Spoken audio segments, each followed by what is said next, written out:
Cost of Looking Away by Jan Marriott. There's so much happening in our country right now. For many people, it feels chaotic. It feels cruel. It feels out of control. It can be hard to make sense of what we're seeing or even know where to place our attention. In every society, especially in chaotic times, people fall into roles. There are the perpetrators, the bystanders, the upstanders, the protesters, and the rescuers. But these roles aren't permanent identities. Each of us is capable to choose differently. In different circumstances, the very same person can move between them, depending on their courage, their convictions, and how much they fear losing if they refuse to stay silent. There's a pattern that repeats itself throughout history. It's a pattern we've seen again and again, even when we don't want to recognize it. It usually starts with a small group of people who seek power by villainizing another group. A group of people who are different in some visible or cultural way. The people doing the persecuting are often called the perpetrators. Perpetrators don't see themselves as villains. They see themselves as heroic.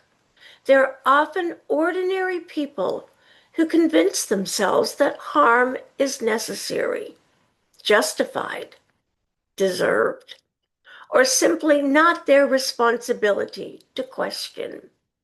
Sometimes they do it for power, sometimes for money, sometimes because they believe they're protecting something important, a way of life, religious beliefs, or moral traditions.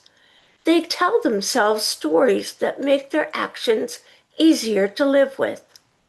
History is full of examples of ordinary people who participated in systems that brutalized others because they were told it was acceptable, necessary, for the greater good. And here's something important to understand. Perpetrators are usually a very small percentage of the population, often just 3 to 5%. Most perpetrators begin as deeply disgruntled people. They feel cheated, overlooked, held down, and instead of examining complex systems or circumstances, they find a group to blame. They band together, they form a mission, and that mission becomes singular: defeat the group they believe is responsible. As they grow louder, they build a base. But most of the harm they cause doesn't come from increasing their numbers. It comes from something else entirely. It comes from the silence of the majority. The group they target becomes the scapegoated group. They absorb the anger, the fear, the frustration of a society looking for someone to blame.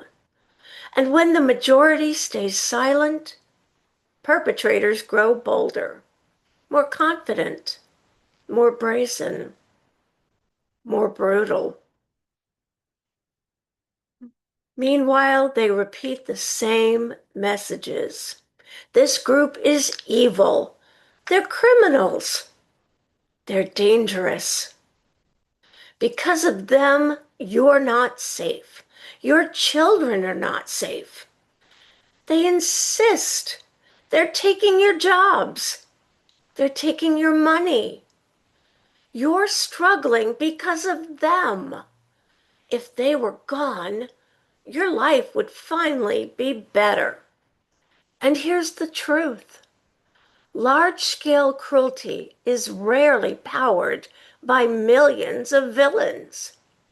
It's driven by a few and enabled by the silence of the many.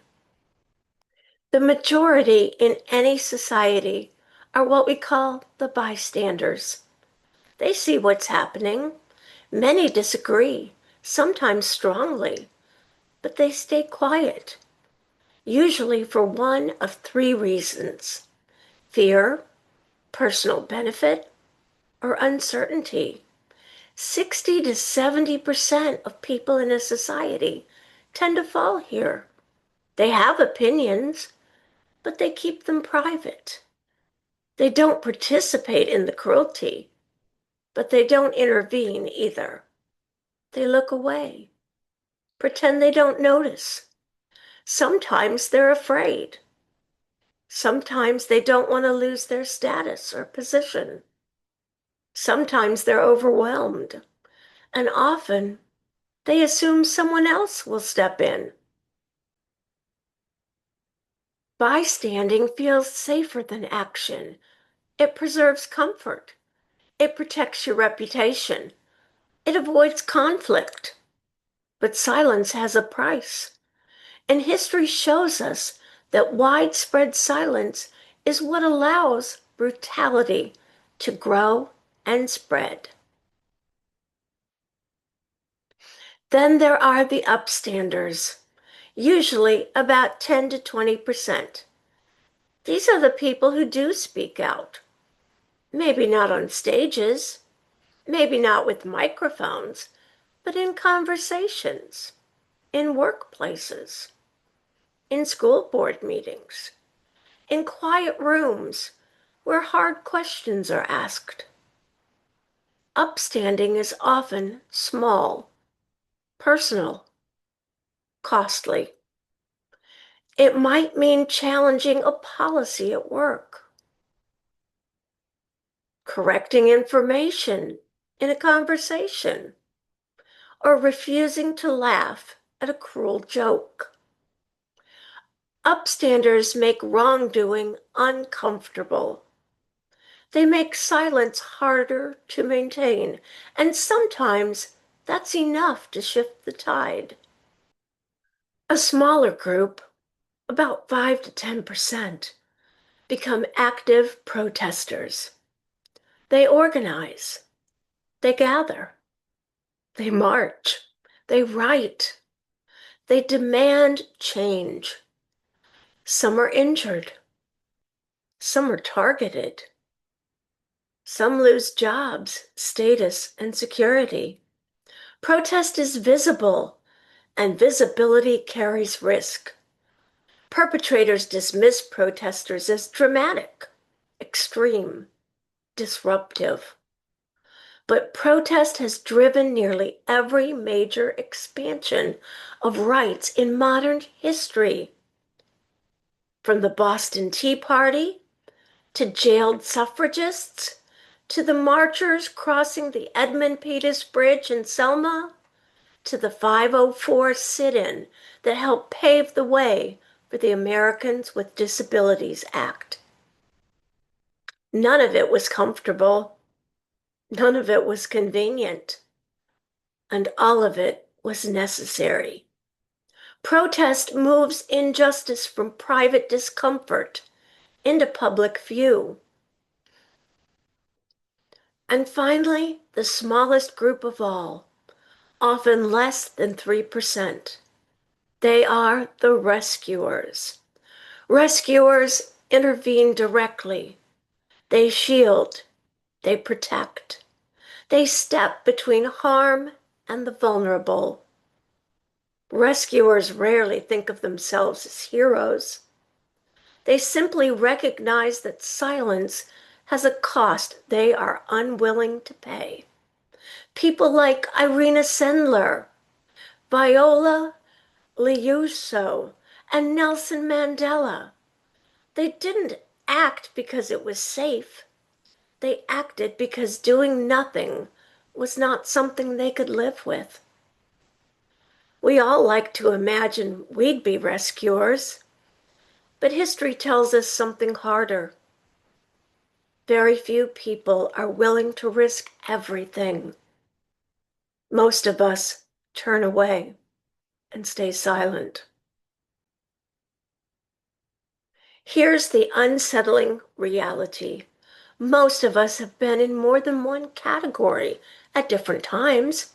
We've been bystanders in one situation, upstanders in another. We've spoken up for one injustice and ignored another. Character isn't tested when things are calm. It's tested when it costs us something, when speaking up risks our reputation or our livelihood, when dissent risks belonging, when action risks income or safety. That's when categories shift. That's when we decide who we're willing to be. What we're seeing now follows the same historical pattern, but there's one difference. Now we have access to information in real time. We can see events unfold within minutes. We can watch from multiple angles. That doesn't mean we believe everything online. We still verify. We still slow down and process what we see.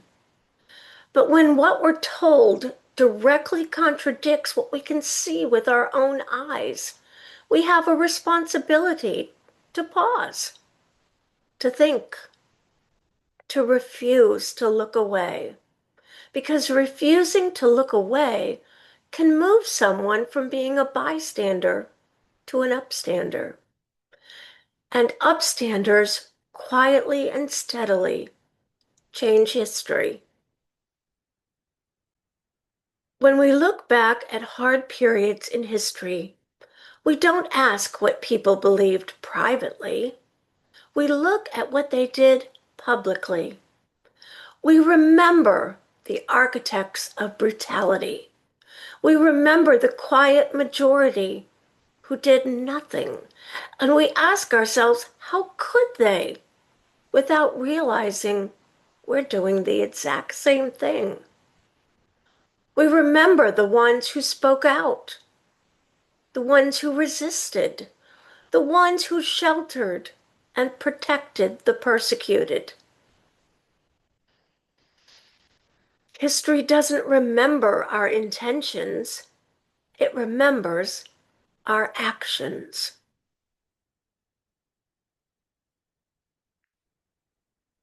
These historic roles will always exist.